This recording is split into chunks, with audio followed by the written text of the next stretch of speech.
अच्छा बच्चे, तो आज हम पढ़ेंगे अनएथिकल एकेडमिक प्रैक्टिसेस, जिसको हम प्लेजरिज्म का भी नाम देते हैं, यानी कि कॉपी पेस्ट करना। हमारे यहाँ ये कॉन्सेप्ट होता है कि हम क्या करते हैं, जब हमें कोई असाइनमेंट मिलती है, जब यहाँ कोई काम मिलता है, तो हम क्या करते हैं कि हम कॉपी पेस्ट करते हैं। ठीक है। कॉपी पेस्ट का मकसद ये होता है कि आप किसी और का काम, ठीक है, किसी और का काम जिसने ऑलरेडी रिकॉर्डेड किया हुआ होता है, रिपोर्टेड किया हुआ होता है या पब्लिश करवाया होता है, तो वो हम कॉपी पेस्ट करके देते हैं। तो ये अखलाकन भी जुर्म है, और वैसे भी जो है ये जो यानी कि ये प्लेजरिज्म के दायरे में आता है, यानी कि आप कॉपी पेस्ट नहीं कर सकते। अगर करते हैं तो आप उनको क्रेडिट देंगे, उनको जो उनका रेफरेंस देंगे, उनको जो है रिकॉर्डेड, रिपोर्टेड, कॉपीड जो भी है, या रेफरेंसेस के नंबर देके वो लास्ट में रेफरेंसेस दिए जाते हैं। अगर वैसे अगर हम कुछ जो है, आपको पता होगा कि राइट्स होते हैं, ठीक है, आथर्स राइट होते हैं, पब्लिशर राइट्स होते हैं, उनको फॉलो करना पड़ता है।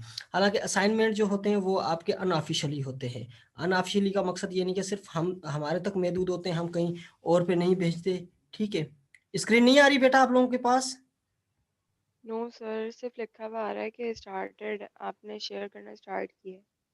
अच्छा, मैं वंस अगेन कर देता हूँ।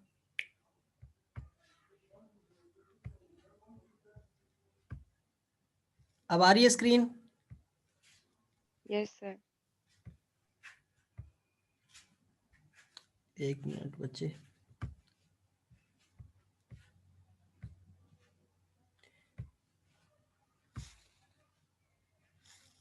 अब बच्चे आ रही है स्क्रीन?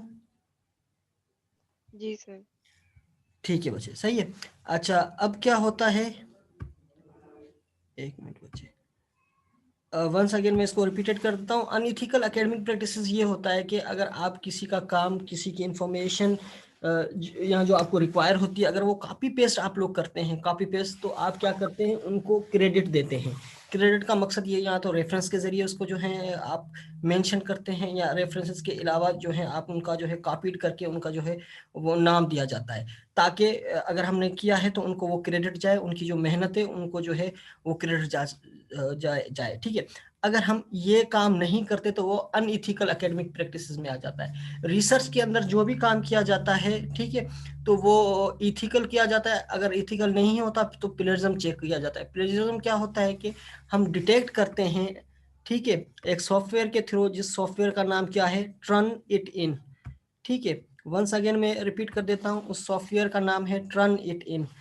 ठीक है। तो टर्न इट इन के थ्रू क्या हम करते हैं, हम टर्न इट इन के थ्रू क्या करते हैं जी बच्चे, टर्न इट इन के थ्रू क्या करते हैं, हम प्लेजरिज्म चेक करते हैं, जो रिसर्च की थीसिस होती है वो चेक करते हैं, जो प्रोजेक्ट होता है वो चेक करते हैं। ठीक है। प्रोजेक्ट हो गया या रिसर्च थीसिस हो गई, चाहे वो एमफिल की हो चाहे पीएचडी की हो, तो वो रिसर्च जो है वो प्लेजरिज्म सॉफ्टवेयर के थ्रू हम चेक करते हैं, जिसमें डिटेक्ट किया जाता है कि इवन कितना कॉपी पेस्ट किया गया है। ठीक है। 20% इंटरनेशनली अलाउ होता है, 20%। ठीक है। 20% क्यों अलाउ होता है? 20% इस बेस पे अलाउ होता है कि 20% हमें बाकी आथर से उनके साथ कंपेयर करना पड़ता है, अपने रिसर्च प्रोजेक्ट को, अपने काम को, अपनी वर्क स्टडी को दूसरे जो हैं रिसर्चर उनके साथ कंपैरिजन करना पड़ता है और डिस्कस करना पड़ता है। तो इस बेस पे या इंट्रोडक्शन पे, तो इस बेस में हम 20% अलाउ करते हैं, बाकी अलाउ नहीं करते। तो अगर इससे ज़्यादा होगा तो उसको रिड्यूस करके 20% तक लिया जा सकता है।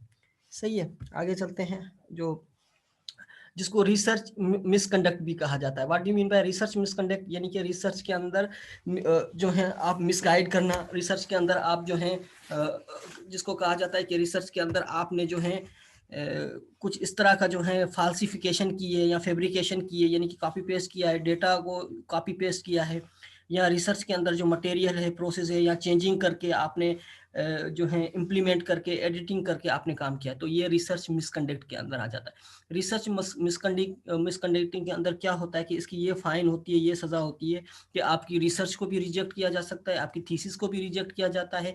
इवन कभी कभार जो है पाबंदी भी आयद की जाती है, 5 साल की, 10 साल की, 20 साल की, या कोई ऐसा इदारा होता है या जर्नल होता है या कोई यूनिवर्सिटी होती है, वो तो फॉर एवर के लिए भी उस पर जो है वो ये जो है पाबंदी आयद कर देती है। तो रिसर्च मिसकंडक्ट यानी कि जुर्म है एक। तो यानी कि research, what do mean by research misconduct? Mean fabrication, फाल्सिफिकेशन और प्लेजरिज्म। ठीक है। और प्लेजरिज्म जिसको कहा जाता है, यानी कि FFP जो है रिसर्च मिसकंडक्ट के अंदर बहुत बड़ी वैल्यू होती है FFP की। ठीक है बच्चे, तो FFP क्या होता है, डबल FP यानी कि फैब्रिकेशन, फाल्सिफिकेशन और प्लेजरिज्म। ठीक है, इस क्या होता है इन प्रपोजिंग, परफॉर्मिंग और reviewing research in report and research results. ठीक है, तो सबसे पहले आ जाता है फैब्रिकेशन में। फैब्रिकेशन क्या होता है, is making data result or repeating them. ठीक है, एक ही डेटा को आपने देख लिया, टेबल को थोड़ा सा चेंज करके वो आपने डेटा दे दिया। ठीक है, यानी कि अगर 10 था आपने 12 कर दिया, 11 था आपने 9 कर दिया या 13 कर दिया। इस तरह से आप जो कॉपी पेस्ट कर रहे हैं या रिपीट कर रहे हैं रिजल्ट्स को या डेटा को, रिजल्ट्स को आप जो है वो फैब्रिकेट कर रहे हैं, तो ये भी इसके दायरे में आ जाता है, रिसर्च मिसकंडक्ट के दायरे में आ जाता है। ठीक है, इसके अंदर क्या होता है कि फैब्रिकेशन बाज़-औक़ात जो है क्लेम की जाती है। ठीक है, इंटरनेशनली भी क्लेम की जाती है, यूनिवर्सिटी के अंदर भी क्लेम की जाती है, जिसकी वजह से जो है बहुत सारे लोगों पे पाबंदियां आयद हो चुकी हैं।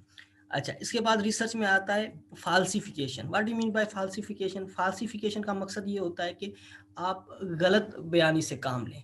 ठीक है, मैं आपको मेरे ख्याल में लास्ट क्लास में बताया था आपको मैंने कि हम क्या होते हैं, टू बी ऑनेस्ट होना पड़ता है। टू बी ऑनेस्ट होना पड़ता है यानी कि आपके पास जो रिजल्ट्स आ रहे हैं, जो आपके पास रिजल्ट्स हैं, वो 100% आप जो हैं सेम एज इट इज़ आपको जो है वो लिखने हैं। ऐसा नहीं है मेरे पास डेटा आ रहा है 12, मैंने कहा नहीं ये पॉजिटिव रिजल्ट नहीं है, मुझे 15 लिखना चाहिए, मैंने 12 की जगह पे 15 लिख दिया। लेकिन जो मेरे पास इंस्ट्रूमेंट्स थे या मेरे पास जो भी ट्रायल एक्सपेरिमेंट था उसमें तो 12 रिजल्ट आ रही है।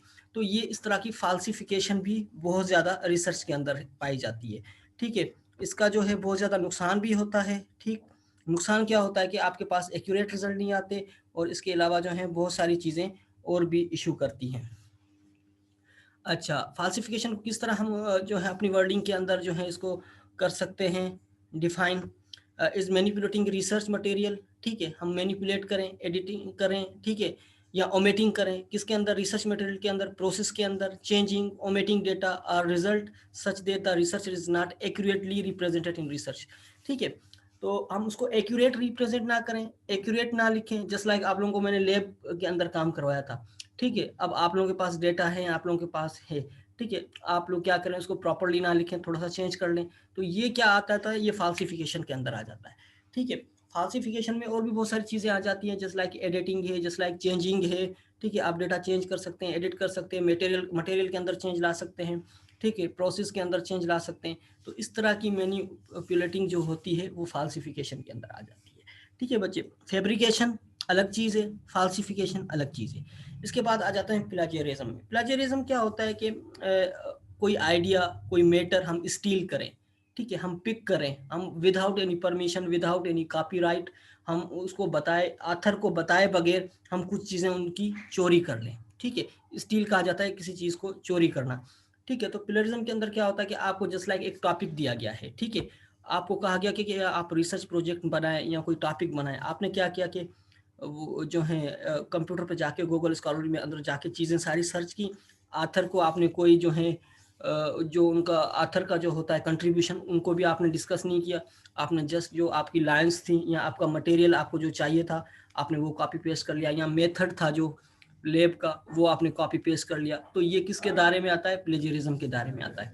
ठीक है, तो जब वो प्रोसेस या जब आपका प्रोजेक्ट है या जब आपकी रिसर्च स्टडी है, उसको एक सॉफ्टवेयर ट्रन इट इन के नाम से है, वहां से उसको जो है पास आउट किया जाता है। मैं लिख लेता हूं सॉफ्टवेयर का नाम, ट्रन इट इन। ठीक है, ये सॉफ्टवेयर है बच्चे, आपको नजर आ रहा है लिखा हुआ। ठीक है, ट्रन इट इनके नाम से है, ट्रन इट नाम के साथ सॉफ्टवेयर है।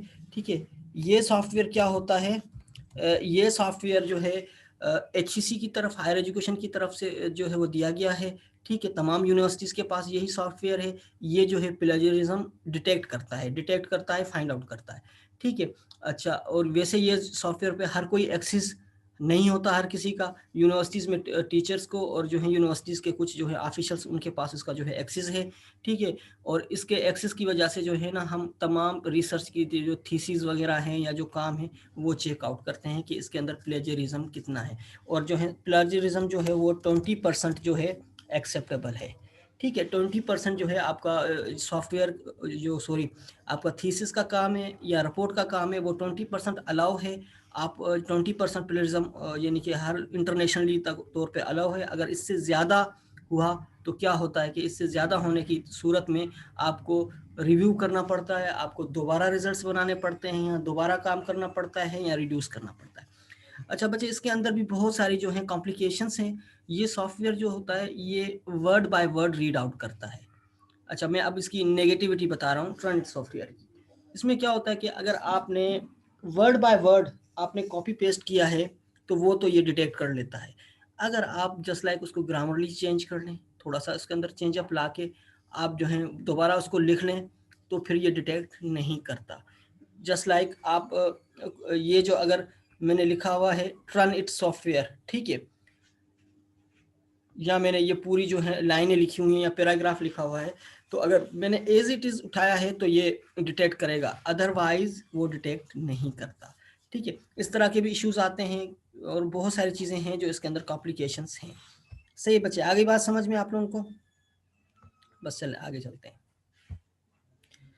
अच्छा बच्चे, तो इसके बाद जो आता है अच्छा, plagiarism is to steal the ideas or matter of another person, यानी कि आप किसी चीज़ का आइडिया चोरी करें, या मैटर जो होता है वो डायरेक्टली आप किसी और आथर का वो जो है कॉपी पेस्ट कर लें, तो ये प्लेजरिज्म के अंदर आ जाता है। ठीक है, अनदर पर्सन, इसके अलावा जो है और क्या आ जाता है, प्रोसेस, तरीक़ेकार, मेथड आ जाता है। रिजल्ट्स आर वर्ड्स, वर्ड्स का मकसद है वो सेंटेंसेस, वो लाइन जो क्रूशल होती हैं, जो जस्ट लाइक एब्स्ट्रैक्ट, आपने पेपर रिसर्च पेपर तो देखे होंगे, उसके अंदर जो एब्स्ट्रैक्ट होता है वो लाइंस या वर्ड्स जो होते हैं वो क्रूशल वर्ड्स होते हैं या गोल्डन वर्ड्स कहलाते हैं, वो आप चोरी करें विदाउट एनी गिविंग एप्रोप्राइट क्रेडिट, यानी विदाउट आप जो है प्रॉपर क्रेडिट देने के बजाय आप वो चोरी करें, उस आथर को आप मेंशन ना करें, उनका रेफरेंस ना दें, तो ये प्लेजरिज्म के अंदर काउंट किया जाता है। ठीक है, प्लेजरिज्म के अंदर इस चीज़ को काउंट किया जाता है, और प्लेजरिज्म की जो है सज़ा मैं आपको बता चुका हूँ क्या फाइन होता है। अच्छा, research misconducted does not include honest error or difference of opinion. What do you mean by this? Research misconduct does not include honest error or difference of opinion. क्या होता है honest error? What do you mean by honest error? जी बच्चे, इसका मकसद मैं आपको इस मतलब सर जो एरर आ रहे हैं वो बताना सही हाँ, से। जी जी बच्चे, अब होता यह है कि अगर आप कोई एक्सपेरिमेंट कर रहे हैं या कोई काम कर रहे हैं, उसके अंदर कोई टेक्निकल मिस्टेक्स आ जाती है, ठीक है, या कोई एरर आ जाता है, इंस्ट्रूमेंटल एरर आ जाता है, या डिवाइस के अंदर एरर आ जाता है, तो ये आपकी जो है डिसऑनेस्टी नहीं है। ठीक है, ये क्या है, ये जो है रिसर्च के अंदर एरर आ गया है, या डिफरेंस ऑफ ओपिनियन, या जस्ट लाइक आपने एक काम किया, ठीक है, लेकिन उस काम को जो है आपके सुपरवाइजर ने पसंद नहीं किया, या जिसके पास रिव्यू किया गया उसके पास पसंद नहीं, बोला ये क्यों आ गया, तो इस तरह के ओपिनियन अगर आते हैं तो इसमें जो है वो प्लेजरिज्म के अंदर काउंट नहीं होता। मैं दोबारा रिपीट कर देता हूँ, जब हम पेपर लिखते हैं, रिसर्च पेपर लिखते हैं, हम रिसर्च पेपर क्या करते हैं, सेंड करते हैं जर्नल को पब्लिश होने के लिए, जर्नल क्या करता है तो उसको रिव्यू करता है। ठीक है, रिव्यू करने के लिए वो बाकी लोगों को या एक्सपर्ट्स को भेजते हैं, तो एक्सपर्ट्स क्या करते हैं, अपने कमेंट्स देते हैं, अपने ओपिनियन देते हैं कि ये चीज़ आपने तो लिख तो ली है लेकिन ये चीज़ थोड़ी सी चेंज होती, या आपने डेटा जो एनालिसिस किया है ये डेटा एनालिसिस इस तरह से नहीं इस तरह से होता। तो इस तरह के जो ओपिनियन होते हैं वो रिसर्च मिसकंडक्ट के अंदर नहीं आते, यानी कि वो जो हैं वो इसमें फैब्रिकेशन, फाल्सिफिकेशन या प्लेजरिज्म के अंदर नहीं आते, वो जस्ट ओपिनियन होते हैं या कमेंट्स या रिव्यूअर के जो है वो कमेंट्स कहा जाता है। आ गई बात समझ में बच्चे? आगे चलें। अच्छा, सेकंड चीज आता है वाई पब्लिश, हम काम क्यों पब्लिश करवाते हैं, ना करवाएं। ठीक है, हम ऐसे ही जो है वो एक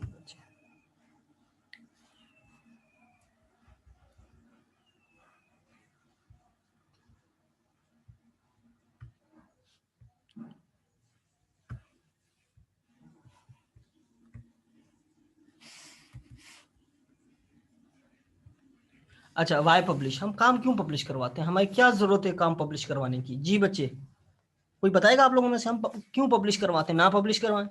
जो रिसर्च किए, जो काम किया, क्यों पब्लिश करवाते हैं, क्यों थीसिस के अंदर ले आते हैं, क्यों हम बाहर भेजते हैं, क्यों उसको चेक करवाते हैं, वाई, क्यों जरूरत है हमें इस चीज की?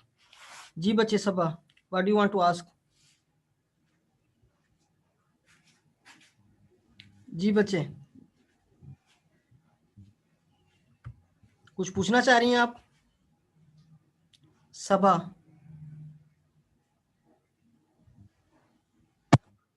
जी बच्चे बोले। अगर हाँ, हेलो, आवाज आ रही है? जी बच्चे, जी बच्चे। सर मैं कह रही हूँ, अगर हम रिसर्च पेपर को चेकआउट नहीं करवाएंगे या पब्लिश नहीं करवाएंगे तो लोगों को इन्फॉर्मेशन नहीं मिलेगी कि हमने क्या काम किया है, इस तरह अच्छा, से। Good good. और कोई? और कोई बच्चे?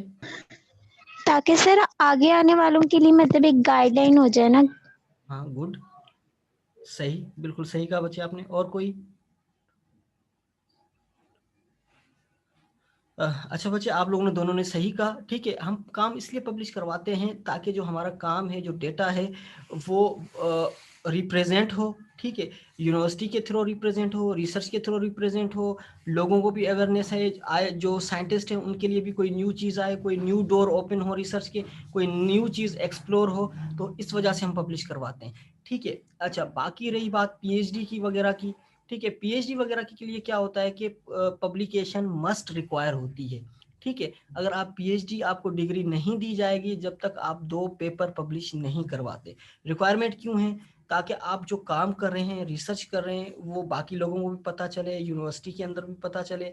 आजकल जो यूनिवर्सिटी की रैंकिंग वगैरह होती है तो उसमें इस रिसर्च पब्लिकेशन की जो है बहुत ज़्यादा वैल्यू होती है, बहुत ज़्यादा इंपॉर्टेंस होती है। जितनी ज़्यादा पब्लिकेशंस होती है इतनी यूनिवर्सिटी की रैंकिंग बेहतर होती है।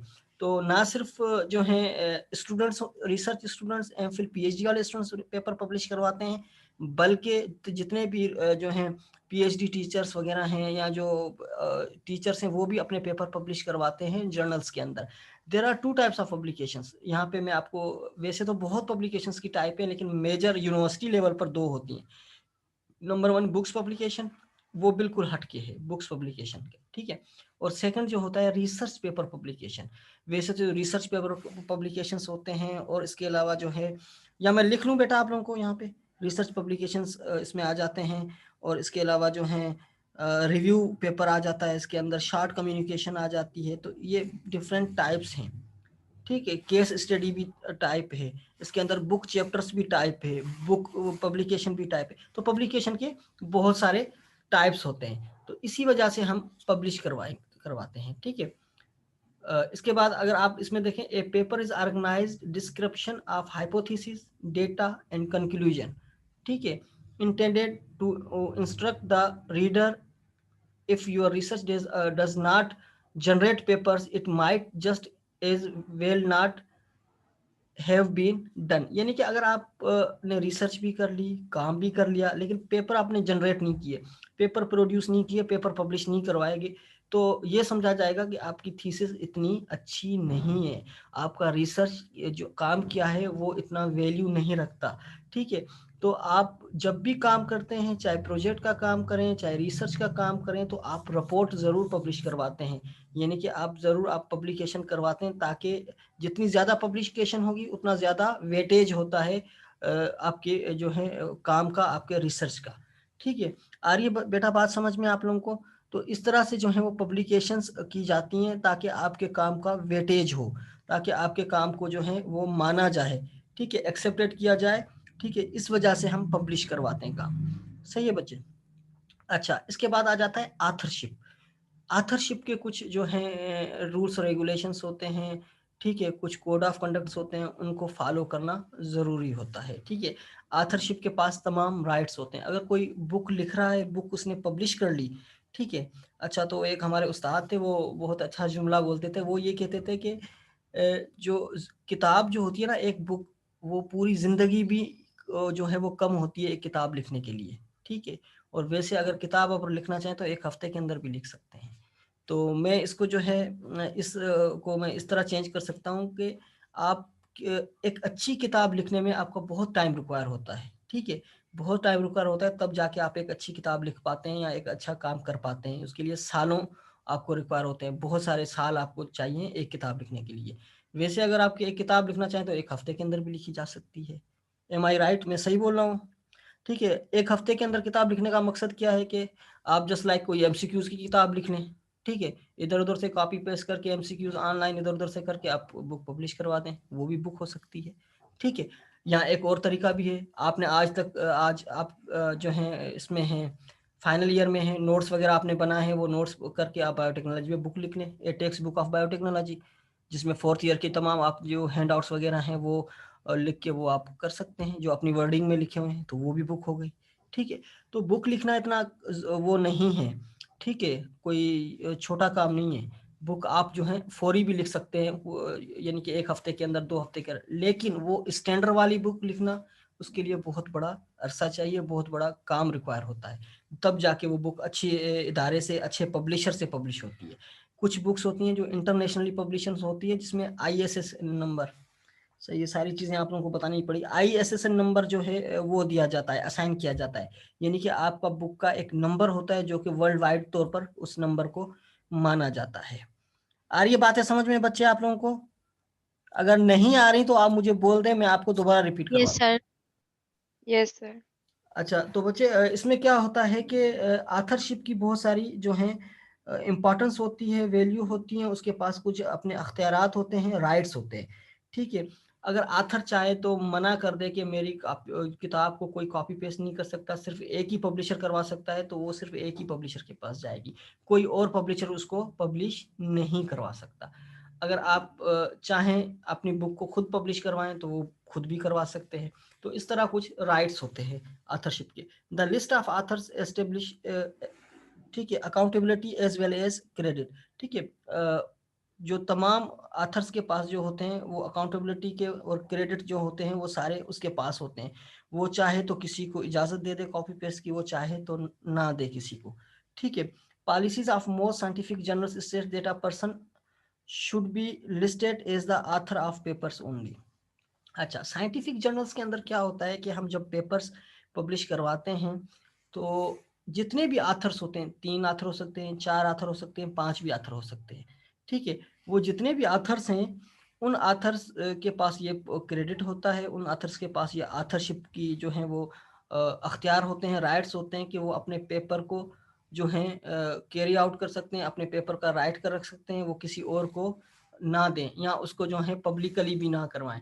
ठीक है, कुछ ऐसे अच्छे अच्छे जर्नल हैं, जब आप पेपर खोलेंगे तो वो पेपर नहीं खुलेगा, उसके लिए आपको एक्सेस चाहिए होता है। एक्सेस का मकसद ये होता है कि कुछ जो इदारे होते हैं, इंस्टीट्यूट होते हैं, वहाँ पे उनको अगर पे करेंगे, पैसे देंगे, ठीक है, डॉलर्स के अंदर, तब जाके वो आपको पेपर जो है आपको स्टडी के लिए, रिसर्च के लिए या आपको वो दिया जाता है। ठीक है, वो पे जो होती है, पेमेंट जो होती है, उसमें ऑथरशिप को भी जो है वो कमीशन, तो कमीशन ही बोल सकते हैं, वो भी दी जाती है। ठीक है, आ रही बात समझ में? आप अगर कोई पेपर सर्च आउट कर रहे हैं, आपको पेपर कहीं पे तो फ्री मिल जाता है। ठीक है, आजकल ऐसा नहीं हो रहा, जो भी पेपर है उसके लिए आपको एक्सेस चाहिए होता है, यानी कि आप अपनी रजिस्ट्रेशन करवाएं, आप फीस दें प्रॉपर, उसके बाद आपको जो है वो उसकी जो है आपको एक्सेस दिया जाता है। तो इस तरह की जो है इंस्टीट्यूट हैं, जस्ट लाइक बड़े बड़े पब्लिशर्स हैं। कौन से बड़े पब्लिशर हैं? कोई नाम याद है आपको ऐसे बड़े पब्लिशर्स का? किसी एक को बच्चे कोई बता दे मुझे कि कौन कौन से ऐसे पब्लिशर्स हैं जिसमें एक्सेस के लिए पैसे देने पड़ते हैं, या कोई रिसर्च देखने के लिए भी पैसे देने पड़ते हैं, जिसमें लिखा हुआ हो। कोई पब्लिशर याद है आपको बेचा? जी बच्चे, जी सवाब। सर जी जब हम पेपर थे ना, तब ऑनलाइन तब लिखा हुआ आ रहा था कि आप लोग पेमेंट करें तो बाद में आप लोगों को पता चलेगा। जी ऐसे तो बच्चे, नहीं याद है। कोई कैसा, कौन सा इदारा है, कोई किसी इदारे का नाम याद है आपको? अच्छा बच्चे, बहुत सारे इदारे हैं, शायद आपको ना पता हो। एलेजवियर नंबर 1 पे है, ठीक है, एलेजवियर है, स्पर्जर है, ठीक है, और इसके अलावा साइंस डायरेक्ट के नाम से भी है, और इसके अलावा और भी बहुत सारे पब्लिशर्स हैं। ठीक है, सन्स एंड विली वालों के हैं, टेलर्स एंड फ्रेंसिस वालों के हैं। तो ये जो हैं बहुत बड़े पब्लिशर्स होते हैं, जो कि अपने पेपर्स, कुछ पेपर्स जो होते हैं वो तो फ्री एक्सेस होता है, कुछ ऐसे पेपर होते हैं जिन पे वो बाकायदा आपसे डिमांड करते हैं कि आप इतने डॉलर या इतने पैसे हम जो है वो पे करेंगे तो हम आपको पेपर पे एक्सेस दे देंगे। तो ये भी ऑथरशिप के साथ कंसल्ट होता है। वो इदारे डायरेक्टली इस तरह जो है इसको वो नहीं कर सकते सेल आउट, जब तक उनका जो है एक एग्रीमेंट साइन ना हो ऑथर के साथ। यानी कि अगर आपकी रिसर्च, आपका काम, आपका पेपर अगर पब्लिश अच्छे तारे से होता है तो आपका अपना फायदा है। तो इस तरह भी कुछ रिसर्चर हैं, बड़े बड़े साइंटिस्ट हैं, जिनके बाकायदा काम जो हैं अच्छे अच्छे जर्नल्स के अंदर पब्लिश हैं, और उनको उस चीज़ की रेम्यूनरेशन और उसके जो हैं वो पैसे आज तक भी उनको रिसीव होते हैं। ठीक है, वो साल के आखिर तक उसको रिसीव होते हैं। अच्छा, the acknowledgement section can be use to think those who indirectly contributed to the work. अच्छा, पेपर के अंदर एक लास्ट में एक पैराग्राफ लिखा जाता है एक्नॉलेजमेंट सेक्शन का। एक्नॉलेजमेंट का क्या मकसद होता है कि इस रिसर्च के दौरान हमें किन किन लोगों ने हेल्प की, हमारे साथ कोऑपरेशन की, कोऑपरेटिव रहे हमारे साथ ताउन किया। जस्ट लाइक मूवीज़ में या ड्रामा के अंदर लास्ट में दिखाए जाते हैं कि स्पेशल थैंक्स, तो वो भी एक्नॉलेज होता है। एक्नॉलेज का मकसद किसी को आप क्या करते हैं, एक्नॉलेज का मकसद होता है कि आप किसी को कंट्रीब्यूट करें, किसी का थैंक्स करें, किसी को यानी कि आप ये बताएं कि इसने हमारी हेल्प की या इसने हमें जो है वो काम में आसानी पैदा की। ठीक है, तो हम क्या करते हैं, ऑथरशिप जो होते हैं वो ऑथर्स क्या करते हैं कि लास्ट में, ठीक है, अपने रिसर्च वर्क के लास्ट में एक्नॉलेज ज़रूर इंक्लूड करते हैं। ठीक है, एक्नॉलेज इंक्लूड करने का मकसद यही होता है कि उन लोगों को जो हमारे मेन ऑथर तो नहीं है, मेन काम तो नहीं है, लेकिन उन्होंने हमारे साथ काम किया। जस्ट लाइक आपको एक प्रोजेक्ट दिया जाता है, आपको काम दिया जाता है, आपको जो है वो आउट ऑफ सिटी जाना पड़ता है, आपको कलेक्शन करनी पड़ती है, रिसर्च का काम करना पड़ता है, सैंपल कलेक्शन करके आप लोग आ गए। अब सैंपल कलेक्शन करके तो आ गए, इसमें कुछ लोगों का क्रूशियल रूल भी होता है। ऑथर्स तो आप लोग के साथ हैं, ठीक है। क्रूशियल रूल का मकसद ये होता है कि जस्ट लाइक जिसने आपको वहाँ पे इजाज़त दी, परमिशन दी कि आप ये काम कर सकते हैं, सैम्पलिंग ले सकते हैं, तो वो उनको भी आप एक्नॉलेज कर सकते हैं। या हमारे पास नॉन टीचिंग स्टाफ होता है, ठीक है, वो आपके साथ काम कर रहा होता है, आपको ताउन आपके साथ कर रहा होता है, आपको चीज़ों की ज़रूरत पड़ती है, वो भी आपको एक्सेस दे रहा होता है, या आपको सर्च आउट करने के में मदद कर रहा होता है, या ऑटोक्लेव वगैरह को ऑपरेट कर रहा होता है, या बाकी चीज़ों को ऑपरेट करवाने में आपकी हेल्प कर रहा होता है। ठीक है, तो उनको भी एक्नॉलेज किया जाता है। तो हमारे यहाँ क्या होता है कि पीएचडी के थीसिस होते हैं या एमफिल के थीसिस होते हैं, तो उसमें एक एक्नॉलेजमेंट लिखी जाती है एक पूरे पेज की। उसमें जो है स्टूडेंट्स क्या करते हैं, अपने घर वालों को भी एक्नॉलेज करते हैं, अपने पेरेंट्स को भी करते हैं, अपने ब्रदर सिस्टर्स वगैरह है उनको भी करते हैं, ठीक है, अपने दोस्तों को भी कर लेते हैं एक्नॉलेज, ठीक है, अपने कुछ टीचर्स को भी कर लेते हैं, अपने स्टाफ को भी कर लेते हैं, कुछ अपने फ्रेंड्स को भी कर लेते हैं। तो वो एक पूरा पेज, 1 या 2 पेज होते हैं, ठीक है। उसके अंदर वो बताते हैं कि हमें किन किन का ताउन रहा, किन किन ने हमें सपोर्ट की, किसने फाइनेंशियल सपोर्ट की, किसने हमने मोरली सपोर्ट किया। तो ये सारी चीज़ें इसमें आ जाती हैं। अच्छा, ऑथर्स रिस्पॉन्सिबिलिटीज़। अब ऑथर्स की क्या रिस्पॉन्सिबिलिटी होनी चाहिए, ये बहुत बड़ा जो है ये बहुत बड़ी अहम चीज़ होती है कि ऑथर की क्या रिस्पॉन्सिबिलिटी है, ऑथर क्या काम करे। ऑथरशिप का उसको फ़ायदा तो है, लेकिन ऑथर को क्या करना चाहिए, ensure work is new and original research. Number 1 ये है कि ये श्योरिटी हो कि वर्क जो है वो काम जो आप कर रहे हैं रिसर्च का, वो बिल्कुल नया है या ओरिजिनल रिसर्च है। हमारे यहाँ क्या होता है कि हम किसी काम को एक्सटेंड कर देते हैं, एक्सटेंड कर लेते हैं, ठीक है, किसी काम को आगे बढ़ाने के लिए हम एक्सटेंड कर लेते हैं, लेकिन वो न्यू और ओरिजिनल वर्क नहीं होता, वो एक्सटेंड किया हुआ वर्क होता है। ठीक है, न्यू का मकसद ये नहीं कि ऐसा काम हो जो पाकिस्तान में ना हुआ हो। जस्ट लाइक बहुत सारे ऐसे टॉपिक्स हैं जिसपे पाकिस्तान पे काम ही नहीं हुआ, तो इस तरह के काम यानी कि होने चाहिए। या just like new identifications, Pakistan के अंदर बहुत फाना है, फ्लोरा के अंदर बहुत सारी ऐसी चीज़ें हैं जो अभी तक अनआइडेंटिफाइड हैं। मोर देन 500 जो हैं प्लांट्स भी अनआइडेंटिफाइड हैं, और बहुत सारी जो हैं अलजी और फिश जो हैं सी के अंदर, समंदर के अंदर जो हैं, ओशंस के अंदर जो हमारे पास सी बेलेट है। सी बेलेट आपको बच्चे पता होगा, सिंध से लेकर बलूचिस्तान तक बहुत बड़ा एरिया का सी बेलेट है। वहाँ पे बहुत सारी न्यू फंजाई हैं, न्यू स्पीशीज़ हैं, न्यू एनिमल स्पीशीज़ हैं, सी एनिमल की बात कर रहा हूँ, सी एनिमल स्पीशीज़ हैं, या जो है फिशेज़ की स्पीशीज़ है, वो स्टिल अनआइडेंटिफाइड है। अच्छा, न्यू कैसे हुई? बच्चे, मैं आपको एक बात बता दूं कि हर एरिया का, हर जो है क्लाइमेट, हर मुल्क का, हर एरिया का न्यू क्लाइमेट होता है, यानी कि थोड़ा सा चेंज होता है। हर चेंज क्लाइमेट की वजह से कुछ वेरिएशन होती है स्पीशीज़ के अंदर। जीनस तो एक ही होता है, लेकिन स्पीशीज़ कभी कभार न्यू पाई जाती हैं। तो इस तरह का काम। जी बेटा समिया फजल, क्या पूछना चाह रही हैं आप? सर आप कह रहे हैं कि ये जो ऑथर है, ये जो काम कर रहा हो वो ओरिजिनल हो या फिर न्यू काम हो, तो जी सर एक्सटेंडेड ना हो, तो सर फिर वो जो रेफरेंसेस वगैरह होते हैं किसी भी आर्टिकल के नीचे, तो फिर वो क्या होता है? अच्छा बच्चे, गुड क्वेश्चन, अच्छा क्वेश्चन किया बच्चे ने। अच्छा, तो क्या होता है कि रेफरेंसेस हम क्यों देते हैं, पहले हम इंट्रोडक्शन देते हैं ठीक है, कि इस तरह का काम हो चुका है या नहीं हो चुका, क्लोजली रिलेटेड हुआ है या नहीं हुआ, या हम क्लाइमेट का देते हैं कि वहाँ का क्लाइमेट इधर का क्लाइमेट सेम है, या वहाँ भी इस तरह का कुछ काम हुआ है, या इस तरह की स्पीशीज को फाइंड आउट किया गया है, या उनके जो करेक्टर्स होते हैं फिजिकल या एनाटॉमिकल करेक्टर्स वो इससे कंपेयर किए तो वो सिमिलर थे या क्लोजली रिलेटेड थे। तो इस तरह के रिसर्च में जो हम क्या करते हैं कि कुछ रेफरेंसेस दे देते हैं। ठीक है, या जस्ट लाइक मुझे देना है कराची में जो है कोस्टल एरिया, तो कराची की कोस्टल एरिया पे मैं फियोफाइटा पे जस्ट लाइक काम कर रहा हूँ, अलजी है फियोफाइटा, तो फियोफाइटा अलजी में जो है ना बाकी लोगों ने भी काम किया है, तो मैं पहले उनका रेफरेंस देखूंगा कराची में जो है इतने एरिया तक जो है वो क्या कहते हैं। अच्छा, रिसर्च के अंदर मैं आपको एक बताता हूँ, हर चीज रेफरेंस के साथ हर चीज जो है एक्यूरेट देनी होती है, अपनी तरफ से नहीं देनी होती। ठीक है, तो और इंट्रोडक्शन के अंदर स्पेशली तो मैं ये कहूंगा कि कराची के अंदर फियोफाइटा की स्पीशीज बहुत सारी फाइंड आउट की गई हैं, और उसके अंदर इन लोगों ने भी काम किया, उनके नाम दे दूंगा, इन लोगों ने भी फियोफाइटा पे काम किया, इनको भी न्यू स्पीशीज मिली है। ठीक है, तो उसके बाद में फिर मैंने भी सर्च आउट किया, मैंने भी वो जो है तरीकेकार उस मेथड्स को थोड़ा चेंज करके मैंने उसको सर्च आउट किया और आइडेंटिफाइड किया, तो मुझे भी कुछ न्यू स्पीशीज मिल गई। अब यहाँ पे मुझे कुछ लोगों के रेफरेंस देने पड़े ताकि मैं उस काम को इंश्योर करवा सकूं कि ये काम जो है हम कर तो रहे हैं, लेकिन बाकी लोगों ने भी थोड़ा बहुत किया है, उनको भी मिली है और हमें भी मिली है, और मे भी फर्दर मोर और भी स्पीशीज मिले अगर कोई काम करना चाहे तो। ठीक है, तो इस बैलेट के अंदर आपको पता है कि 3 टाइप के जो है वो बीच हैं, पता है आप लोगों को? 3 टाइप के बीच, सैंडी बीच, रॉकी बीच, मड बीच। ये दुनिया के अंदर जो है यूनिक कोस्टल एरिया है, ये आप लोगों को बता दूं, शायद आप लोगों के पास इंफॉर्मेशन हो, मे बी ना भी हो। तो जो पाकिस्तान के अंदर जो बीच हैं वो there are 3 types of beach, sandy beach, ठीक है, rocky beach, mud beach. Mud beach कहाँ है जी बच्चे, कोई बताएगा आप लोगों में से?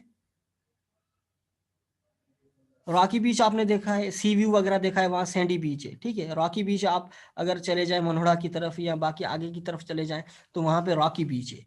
और ये मड बीच कहाँ पे है?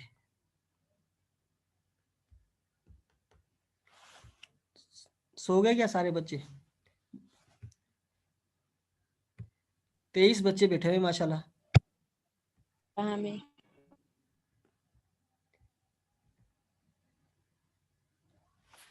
जी बच्चे,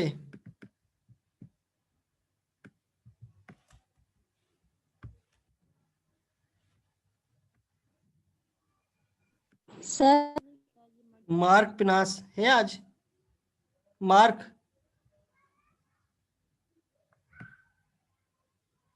जी, मार्क यस सर। जी बच्चे बताओ, मडी बीच कहाँ पे पाकिस्तान के अंदर? ऐसे ही बता दो, मैं डांट थोड़ी रहा हूँ, गलत बता दिया तो इट्स ओके, कोई मसला नहीं है। सर कभी गए नहीं है तो देखा भी बच्चे नहीं है, आपको मालूम नहीं एरियाज सर। का तो पता है, आप ऐसे भी बोल सकते हैं, गलत भी बोल सकते हैं, कोई इशू नहीं है, मैं आप लोगों को डांट नहीं रहा इस बात पे। जो भी पार्टिसिपेट करना चाह रहा है, अगर गलत भी बता दिया इट्स ओके, कोई मसला नहीं है। कोई और बच्चे बताए, अब आपको ये पता है कि सर आप सेंस नहीं बच्चे, सैंड्स तो यानी कि सैंडी है। सैंड सही। हाँ, तो बच्चे आपको ये मुझे चले बताएं कि किन एरिया से कहाँ तक कौन कौन से एरिया है जिसमें आपका कोस्टल एरिया जो है वो काउंट किया जाता है। ये तो इन्फॉर्मेशन जनरल नॉलेज की आप लोगों को पता होनी चाहिए। अच्छा, मैं इसीलिए अपनी क्लास के अंदर इंटरेक्ट करवाता हूँ, मुझे पता है कि सर कुछ हॉक्सविल। जी बच्चे। अच्छा बच्चे, मैं बता देता हूँ, ठीक है। सिंध के अंदर जितने भी एरियाज हैं, ठट्टा बदीन की तरफ या सजावल की तरफ या घारों की तरफ, ये जो है मडी जो है मडी बीच कहलाता है, जिसके अंदर मड है बाकायदा। ठीक है, वहाँ पे ये नहीं है, जहाँ पे सबसे ज़्यादा मैंग्रोव फॉरेस्ट पाया जाता है, तो वहाँ पे बीच जो है वो मडी बीच है। ठीक है, और बड़ी खतरनाक है होती है, कभी कभार लोग भी फंस जाते हैं, एनिमल्स भी फंस जाते हैं जो कि निकल नहीं सकते। ठीक है, बाज़-औक़ात वो नहीं चले बलूचिस्तान में होती है। बलूचिस्तान के भी कुछ एरियाज में है, लेकिन बलूचिस्तान में ज़्यादातर रॉकी है, क्योंकि बलूचिस्तान में पसनी, जीवानी और ये आगे गवादर तक ये पूरे रॉक्स हैं। ठीक है, बीच में शायद मडी हो तो हो, लेकिन जो मैंने सुना है वो सिंध के कुछ एरिया जो ठट्टा बदीन वगैरह है, ये इस तरफ कुछ मडी है, बाकी जो पूरा है वो सैंड्स हैं या रॉकी है। यानी कि ये थोड़ा सा यूनिक इसी वजह से हुआ कि मडी बीच जो है वो दुनिया के कुछ एरियाज में पाई जाती है, वरना सैंडी बीच और रॉकी बीच तो दुनिया की हर जगह पर मौजूद है। सही बच्चे, अच्छा चलें इसको छोड़ें। ठीक है, ये बात कहीं और चली गई। तो ऑथर की क्या रिस्पॉन्सिबिलिटी हो जाते हैं कि ये इंश्योर हो कि काम नया है और ओरिजिनल है। ठीक है, all authors are aware of submission and agree with consent content. ठीक है, अब होता क्या है कि यहाँ पे जो है वो दोस्ती वगैरह को देखा जाता है, कोलीग्स वगैरह क्या करते हैं, जस्ट लाइक मैं पेपर पब्लिश कर देता हूँ। ठीक है, मैं पेपर पब्लिश करवा रहा हूँ, एक पेपर मैंने अच्छा लिखा है। ठीक है, मैंने एक दो अपने दोस्तों के नाम दे दिए। ठीक है, अब क्या हुआ कि उन दोस्तों को पता ही नहीं है कि क्या काम था, क्या चीज़ थी, क्या उन्होंने काम किया, क्या मैंने एक्सपेरिमेंट वर्क किया और किस किस चीज़ पे काम किया, किन पैरामीटर्स पे काम किया, लेकिन उनका नाम मैंने दे दिया। अब क्या होता है कि ये चीज़ जो होती है, ये चीज़ एरर होती है, ये चीज़ जो होती है कि फाल्सिफिकेशन के अंदर आ जाती है। ठीक है, फाल्सिफिकेशन की वजह से, इसी वजह से अंदर आ जाती है क्योंकि उनको पता ही नहीं, उन्होंने जब काम ही नहीं किया तो आपने उन ऑथर्स का नाम क्यों दिया। तो इसीलिए सबमिशन के टाइम तमाम ऑथर्स का अवेयर होना लाजमी है, यानी कि उनको पता हो कि आपने कौन सा काम किया है और वो एग्री हो इस बात से। अब जस्ट लाइक किसी ने मेरा जो है वो नाम तो दे दिया, लेकिन मैं तो उस काम से एग्री नहीं हूँ, मे भी उसमें बहुत ज़्यादा एरर हो। ठीक है, या बहुत सारी चीज़ें गलत हों, तो इस चीज़ का जो है वो आप श्योर करें, इंश्योर करवाएं। अब तो जर्नल्स वगैरह जो होते हैं, बड़े बड़े रिसर्च जर्नल्स या जो है पब्लिशर, वो क्या करते हैं, एक फॉर्म दे देते हैं। वो फॉर्म क्या होता है कि उसमें आप अपना नाम लिखें, कॉन्टेक्ट नंबर लिखें, ईमेल लिखें, अपने सिग्नेचर करें, साइन करें कि आप तमाम ऑथर्स ने ये काम किया है। ठीक है, पहले ये श्योरिटी नहीं दी जाती थी, ये इंश्योर नहीं करते थे, लेकिन अब करते हैं क्योंकि बहुत सारी चीज़ें जो होती हैं वो कुछ और तरफ चली जाती हैं, गलत डायरेक्शन की तरफ चली जाती हैं, फिर बहुत सारे इश्यूज भी क्रिएट होते हैं। अच्छा, इसके बाद थर्ड पॉइंट है provide copies of related work submitted or published elsewhere. ठीक है, अच्छा, इसके अलावा अगर आप अपना पेपर सबमिट करवा रहे हैं तो इससे रिलेटेड काम आपने जहाँ पे सबमिटेड करवाया है या पब्लिश करवाया है तो उसकी आपको कॉपी देनी पड़ती है, आपको प्रोवाइड करनी पड़ती है, ताकि उनको पता चले कि ये इसका एक्सटेंडेड वर्क है या इससे रिलेटेड वर्क है जो आप ऑलरेडी सबमिट करवा चुके हैं या पब्लिश करवा चुके हैं।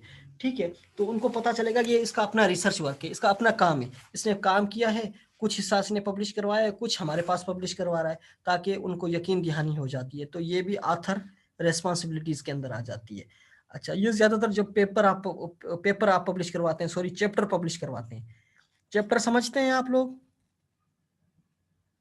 नहीं बच्चे, चैप्टर नहीं समझते आप लोग? चैप्टर मकसद ये होता है, एक बुक अगर मैं पब्लिश करवा रहा हूँ, जस्ट लाइक बायोटेक्नोलॉजी में पेपर में बुक पब्लिश करवा रहा हूँ। ठीक है, अब बुक पब्लिश कर रहा हूँ, मैं पूरी बुक तो नहीं पब्लिश करवा सकता। मैंने क्या किया कि डिपार्टमेंट के तमाम टीचर्स को जमा किया, मैंने हर किसी को कहा जो उनका सब्जेक्ट है कि आप इस टॉपिक पे